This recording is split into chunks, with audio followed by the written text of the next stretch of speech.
Good evening. Today we're going to talk about counting it all joy.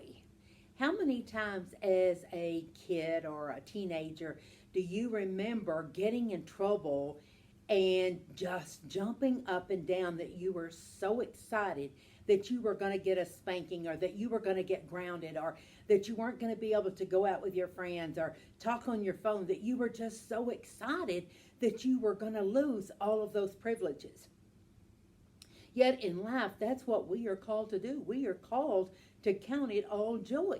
Even when we are in the most difficult times, like Paul, he was in prison, but yet he was still counting it all joy.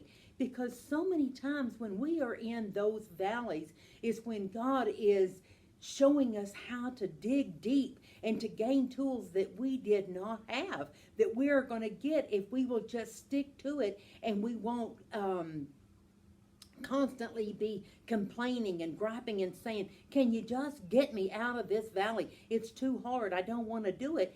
Yet, we don't have the tools to go on to the next part of our journey. And so God is trying to show us the tools that we need. He wants us to dig in deep and to say, okay, what is it that I'm missing? Which tool do I need? How do I get this? How do I, what do we need to do? But if we are not on our knees and asking God, what do we need to do to get out of that valley? We're just going to keep staying there. We're going to continue to complain and to gripe and yet we're not going to learn. We're not going to move forward. I mean, we could get to the mountaintop, and yes, it would be a spectacular view.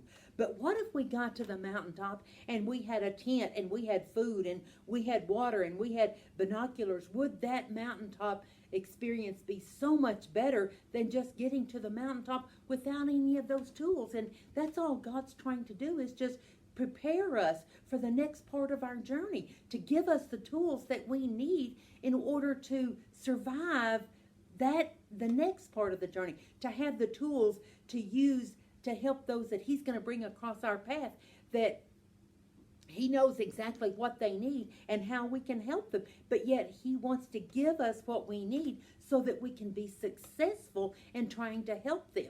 So instead of those difficult times, whenever we go through those hard times, whenever we have to dig deep and we have to be on our knees and we have to ask God, okay, I want to know where is it I'm lacking? What is it that I need to do?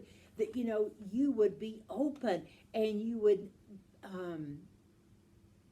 ask God to show you what tools it is that you're lacking in. It's like a plumber. A plumber can come to your house and try to fix your unstopped drain, but if all he has is a pair of channel locks, he's not going to get very far. He needs to have all the tools to be a successful plumber, and that's what we need. We need all the tools to be successful, to be the hands and feet of Jesus. And so this week, as you're going throughout your week, and if you're in that spot that you're struggling or you find yourself in the valley, just dig deep and ask God, what is it that I need to learn? What tools is it that I'm missing so that I can have better relationships, or I can be a better employee, or I can be a better mother, or I can be a better sister? What is it that I'm missing so that God can show you how to be more successful in the next part of your journey? Because you're not always going to be in the valley. You're not always going to be on the mountaintop. There's going to be highs and lows, but God just wants us to have all the tools that we need to walk through every part of our journey until he calls us home. And so this week, I hope that you will take time and just really seek where you are lacking. Ask God, what is it that I need to do? Where do I need to improve? Instead of pointing fingers and saying, well, if they were a better this or they were a better that, then, life would be so much better. But we need to be asking God, what's wrong with me? Where am I lacking? What do I need to do? And then be obedient to follow as he leads. And so this week, just take a little bit of time. Just sit quiet and just listen to what God's telling you and where he's leading you.